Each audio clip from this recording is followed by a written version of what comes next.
Hello, everyone. Hope you are well on this Thursday night. It's almost Friday. Got some breaking news I'm going to share with you. Plus, I also have an awesome verse I'm going to share, so stay tuned for that. But first, some breaking news here. We have reported this afternoon, if you haven't heard already, this Chinese spy balloon is up flying over the northern part of the continental United States. Spending a lot of time in that northern section. Apparently, it's really paying a lot of attention to Montana, North Dakota, that whole line there in the north. Spending a lot of time over our nuclear missile silos, bases, especially where we keep the nuclear strategic bombers and other things, I'm sure. They're determined that this is it's collecting a lot of data, a lot of surveillance of different kinds as far as just this is spy satellite or spy balloon. So it was reported that the military was considering shooting it down earlier today over Montana, but they decided not to because the risk factor was a little too high. They were afraid that this thing is massive, so they were concerned that this would come down on property or, heaven forbid, kill somebody. So they decided not to. Also, by leaving it up there, it gives them more time to look at it and study it as well.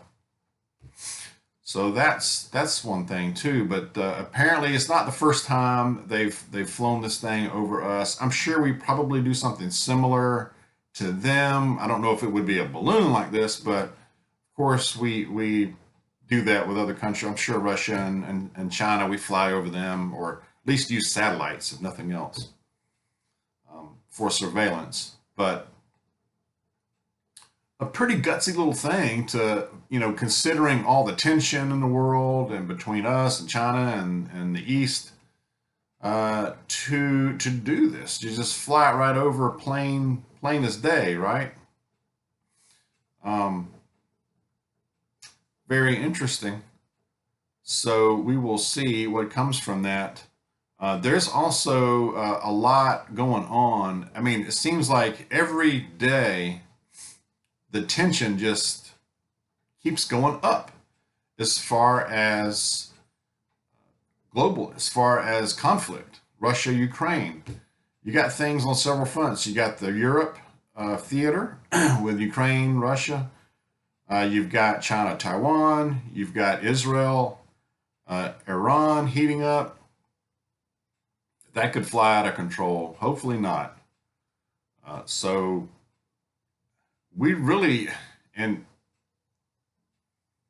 it's not a stretch to say that the direction we're going in, if something doesn't happen, if cooler heads don't step in and start talking about diplomacy, we are heading straight into World War III. Okay? We're heading right there. It's a matter of time. Also talking about how Russia is preparing about 500,000 more troops for a big offensive into Ukraine as early as later this month, in February. So there's that.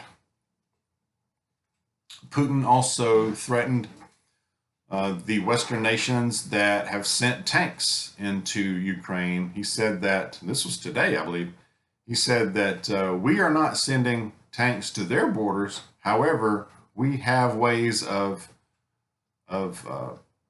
responding.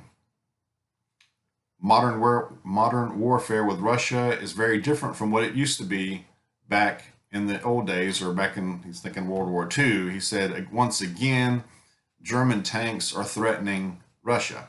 So he's referencing World War II, that invasion that failed into Russia. So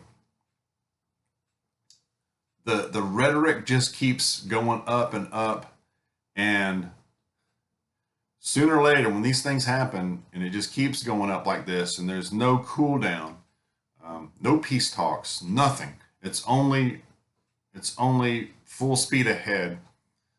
It's just a matter of time And that's not good because, like I've said before, if this pops off, and when it does, it's going to affect us here so much more than people realize. You've got millions of people walking around out there, buried in their cell phones, totally distracted, without a clue of what is going on over there. They would be taken totally by surprise. I'm going to say that about 85 to 90% of people are nowhere near prepared for anything like this because it will be felt right here on our lands, really, in Canada, North America, not just the United States. If you haven't done much preparing, please take some time to do it, even if it's just very basic stuff like water and non-perishable food. I mean, you can start there. And it's okay if you haven't really done much, if you haven't really prepared, but you've been watching and you're watching videos like this and you're starting to get concerned. You should be concerned. It's not too late. You still have some time, I think, but start with water. 1 gallon per person per day. Start with 1 month supply. Okay. Bare minimum 1 gallon per person per day for 1 month. If you can do that for your household, you're already ahead of probably 90% of the population. Okay. You can say, well, dog, I don't want to buy plastic. I don't want to buy bottled water. Okay. Use your own containers. Make sure they're clean. Fill them up with water. That's a good start. Start with a month and try to go 3 months. Go to the 90 days if you can. Water is first.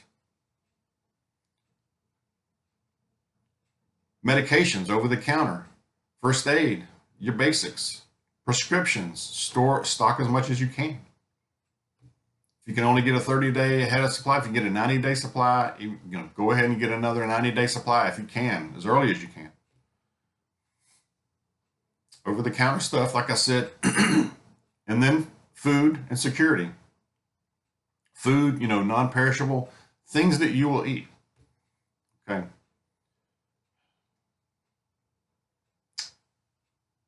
Spiritual preparedness really is the number one overall. Of course, spiritual readiness. Let's keep in prayer. Let's keep reading the Bible. Stay in the Word. Stay in touch with other believers. Let's help each other. Let's support and encourage each other. Let's continue to do that. But spiritual, the basics, your water, medications, food, first aid, security, personal security, defense. You know what I mean? Those are just basics. But even if it's nothing but water, okay? Because we have to have that. We can't go long without water, right? What, like 3 days? So it could be a lot of different things. I mean, the little group that met, that starts with a W, that little group that met in Switzerland not long ago, they're also talking about this big warning about a massive cyber attack, a worldwide cyber attack that is supposed to happen within a year. Now that's your warning. We could have massive power outages, prolonged power outages, okay? So start with the basics. Excuse me. Even if it's just a month, and work up from there. It accumulates fast. It really does. Okay. I have a good verse. Bear with me. I have a good verse. It is from Psalm. Psalm chapter 40, verse 1 through 2 says, I waited patiently for the Lord. He inclined to me and heard my cry. He drew me up from the pit of destruction, out of the miry bog, and set my feet upon a rock, making my steps secure. Amen. Should make you feel kind of encouraged just to say that, just to read that and hear it. The Lord is our helper, our deliverer forever, every day. So remember that. Let's keep in prayer and keep supporting each other. God bless you. I'll see you soon.